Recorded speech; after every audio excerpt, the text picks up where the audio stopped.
কে কে ওখানে দাঁড়িয়ে? আমি আমি বিল্লামঙ্গল। ঠাকুর, তুমি এত রাত্রে? এই ভয়ঙ্কর ঝড় বৃষ্টির রাত, চারিদিকে প্রকৃতির রসে কম্পিত সকল সৃষ্টি, অন্ধকার কুটিল পথ, নদী ফুঁসছে কাল নাগিনীর মতো, যে কোনো সময় ঘটে যেতে পারে মহাপ্রলয়। আর এই দুর্যোগে তুমি আমার দ্বারে? হ্যাঁ চিন্তামণি, পারলাম না তোমাকে ছেড়ে আমি থাকতে। আমি তোমাকে আমার মাথার দিব্যি দিয়ে বলেছিলাম, অন্তত আজকের দিনটা তুমি এসো না আমার কাছে। আজ তোমার বাবার অন্তিম শ্রাদ্ধ, যিনি জন্ম দিয়ে তোমাকে ধরিত্রীর এই সুন্দর রূপ দর্শন করিয়েছেন, তাকে হৃদয় দিয়ে সে শ্রদ্ধাটুকু নিবেদন করো অন্তত আজকের দিনটা। শ্রাদ্ধ মন্ত্রের প্রতিটি শব্দ পাঠে ভুল হয়ে যাচ্ছিল আমার। মন্ত্রের পরিবর্তে শুধু তোমার নাম বের হয়ে আসছিল প্রতিবার। আমার নাম?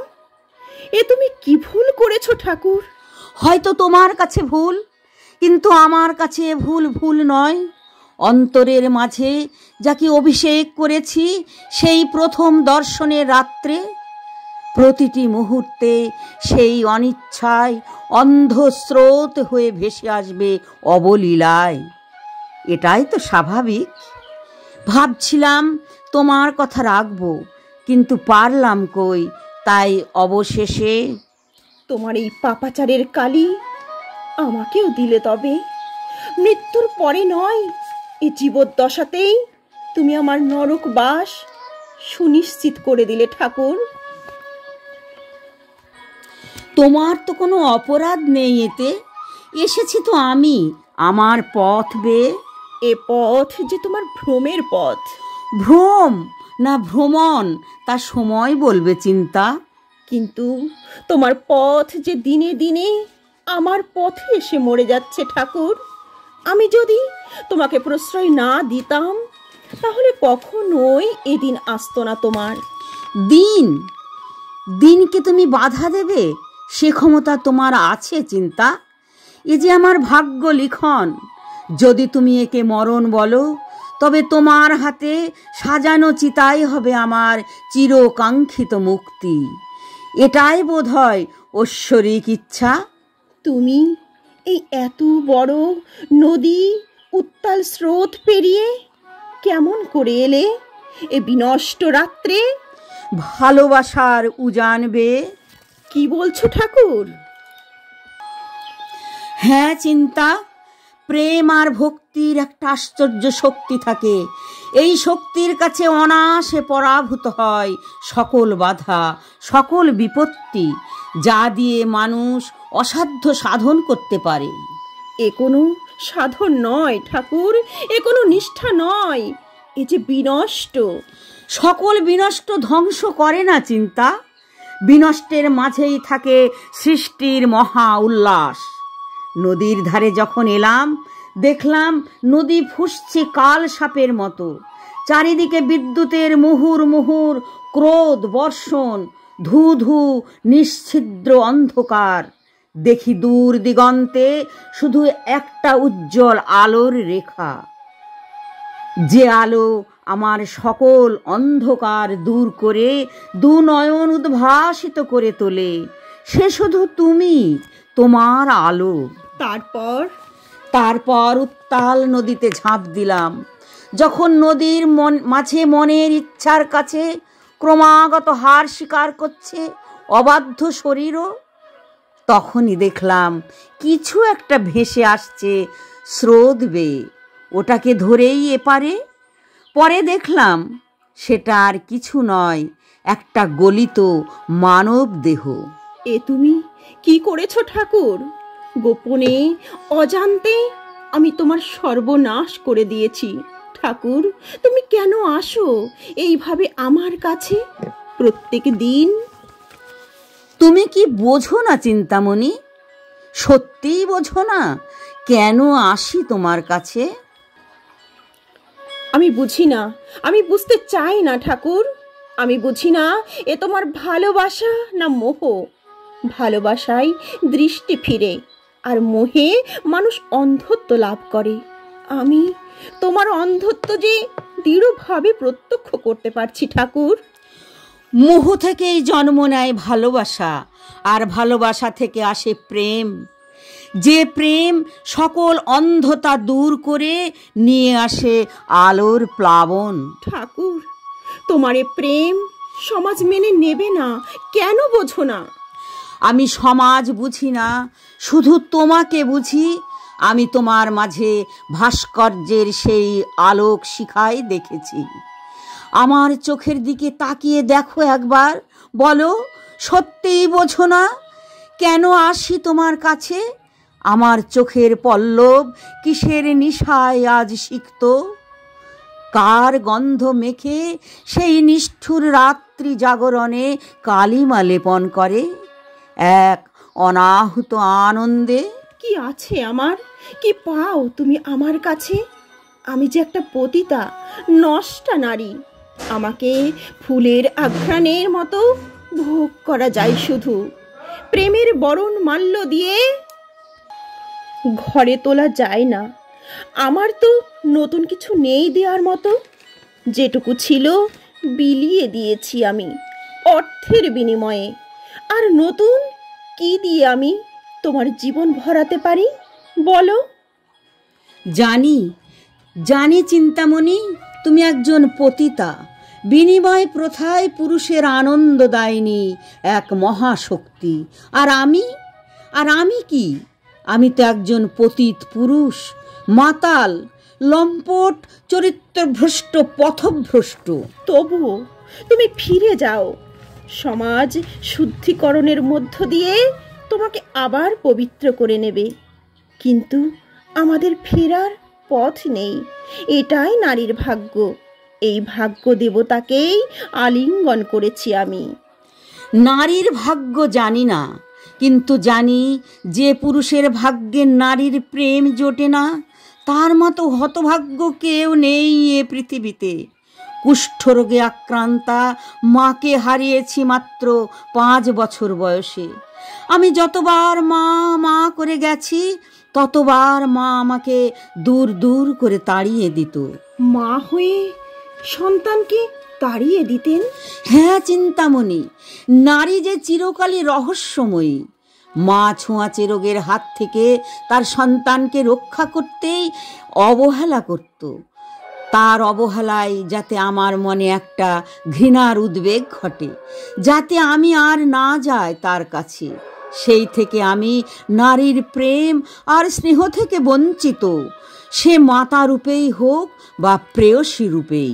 তবে সেটা নিতান্তই অবহেলা নয়। এই অবহেলায় ছিল নিঘাত প্রেম। যে প্রেমে তুমিও আজ দূরে সরিয়ে দিতে চাইছো, মাতৃহীন, প্রেমহীন, শাসনহীন। প্রতিটি সময় কেটেছে আমার বাঁধনহীন, উচ্ছৃঙ্খল আর মদ্যপানের গভীর নেশায়। তোমার কাছে এসে কখন যেন তোমাকে ভালোবেসে ফেলেছি। এই তোমার কাছে ছাড়া কোথাও শান্তি নেই, সুখ নেই, মায়া নেই, মমতা নেই। তোমার প্রেম আমাকে পথ দেখিয়েছে চিন্তা, আলো দিয়েছে নিশ্ছিদ্র অন্ধকারের মাঝে। কি পাবে তুমি আমার কাছে? শুধু একটা হাড় আর মাংসের খাঁচা। সেইটুকুর মধ্যে যা আছে তা তোমার আহরণে বাকি নেই ঠাকুর। সকলে আমার এই নশ্বর দেহ ভোগের লিপ্সায় আসে, ভালোবেসে নয়। না চিন্তা না, ভোগের তৃষ্ণা মেটাতে মেটাতে তুমি যে আমার প্রণয়ের প্রেরণা হয়ে উঠেছ। মায়া, প্রেম, স্নেহ, মমতা সব কিছু হারিয়ে গেছিল। তোমাকে ভালোবেসে এই মানবিক অনুভূতির গঙ্গা স্নানে বাঁচতে শিখিয়েছ মানুষ হয়ে। আমি যে এখন অন্য বিল্বমঙ্গল। তোমার প্রেমে এ বিল্বমঙ্গল শুধু মঙ্গলের বিল্ল। তুমি আমাকে গ্রহণ করো চিন্তা, আমাকে ফিরিয়ে দিও না।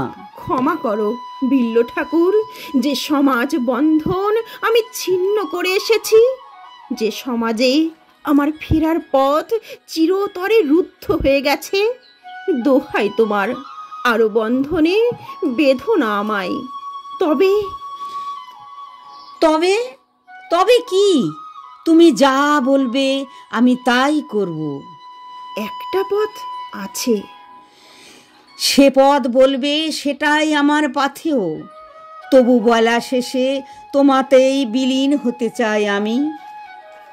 আমার অতীতের ঘৃণ্য পথ থেকে শুধু আলোর পথে, প্রেমের পথে নিয়ে চলো। সে পথেই চলি, শেষ ঠিকানায় যেন তোমাকেই পাই। জানি না, হয়তো শেষ বেলায় দেখবে আমিই দাঁড়িয়ে আছি তোমার অপেক্ষায়। ঠাকুর, তোমার মধ্যে প্রেমের এক মহাশক্তির পরশ পেয়েছি। তোমার এই প্রেম যদি সঠিক পথে চালিত হয়, তবে সেই পথ একদিন সকল পথভ্রষ্ট মানুষের চিরকল্যাণের পত্র পুষ্পে শোভিত হয়ে উঠবে। এ তোমার আলো আঁধারি কথা চিন্তা, আমি এর মর্ম কিছুই বুঝতে পারছি না। ভালো করে ভেবে দেখো ঠাকুর, যে প্রেম তোমার আমার প্রতি, এই নশ্বর দেহের প্রতি, যতদিন বেঁচে আছি ততদিন এই প্রেমের মূল্য আছে। তারপর একদিন সব বিলীন হয়ে যাবে মৃত্যুর সাথে। কিন্তু সেই প্রেম যদি কোনো অবিনশ্বর শক্তির প্রতি এইভাবে ধাবিত হয়, তবে তোমার প্রেম এ অবিনশ্বর হয়ে রবে চিরকাল। যতদিন এই পৃথিবী বাঁচবে, যতদিন চন্দ্র সূর্য আলোকিত করবে এই ভুবন, ততদিন চিরজীবী হয়ে ধর্মের মহাগ্রন্থে আশ্রিত হবে তোমার প্রেম ও শক্তি। এত প্রেম ও শক্তি আমার নেই। শুধু এইটুকুই জানি, তুমি আমার পূর্ণতা, তুমি হীনতাই আমার শূন্যতা, তুমি আমার শক্তির আধার। অবুঝের মতো কথা বলো না ঠাকুর। পতিতাবৃত্তি যাপনে আমি বহু পুরুষের হৃদয় বৃত্তি জেনেছি। তুমি তাদের থেকে সম্পূর্ণ আলাদা। প্রেম যে কত মলিন হতে পারে তা তোমাকে দেখে আত্মস্থ করি। আত্মজন সকল হিংসা দুষ্কর্ম ছেড়ে চোখের জলে প্রেমের পথে ধাবিত হবে। আমি পাপী, সে কথা আমি জানি। সেই পাপীর পঙ্কে তোমার এই প্রেম ও শক্তিকে নিমজ্জিত করে আর পাপী হতে চাই না আমি। তুমি কৃষ্ণ সেবায় এই প্রেম নিয়োজিত করো। কৃষ্ণ প্রেম? হ্যাঁ, কৃষ্ণ প্রেম, যার চরণামৃতে সকল প্রেম সার্থক হয়, যার আশ্রয়ে এই তাপিত জীবন শান্ত হয়। তুমি আমাকে ছেড়ে সেখানেই যাও।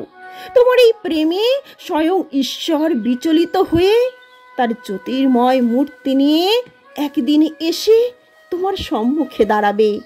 আর তোমার এই প্রেম সেদিন সকল মানুষের প্রেরণা হবে, এ আমার দৃঢ় বিশ্বাস। তুমি ঠিক বলেছ চিন্তা। আমাদের মতো পাপীরা অকারণ শক্তি ক্ষয় করি, শুধু নশ্বর দেহ লিপ্সায়। হে নারী, আজ বুঝলাম তোমাদের মাঝেই এক অদ্ভুত শক্তি নিহিত থাকে সুপ্তাকারে। এই শক্তিই পারে কোনো সাজানো সাম্রাজ্যকে কেটে ভেঙে চুরমার করে দিতে। এই শক্তিই পারে গলিত ধ্বংসস্তূপের মাঝে কামের অস্তিত্ব প্রস্ফুটিত করে নব জন্ম দিতে। এই শক্তিই পারে আমার মতো নিরীশ্বর চেতনাকে ঈশ্বর দর্শন করাতে। সে কথা বলতে পারিনে, শুধু জানি নারীকে ভোগের বস্তু ভেবে নয়, যদি প্রেম দিয়ে সাজাতে পারো তবেই সে হয়ে ওঠে জীবনের শক্তি।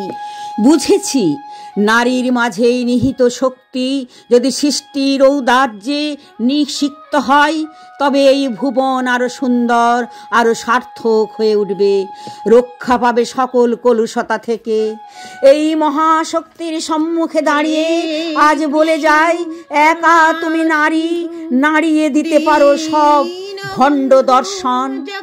যদি তোমার দেখা না পেতাম আমি, তবে অপূর্ণ রয়ে যেত এই তাপিত জীবন। রাধাকান্ত নমস্তুতে।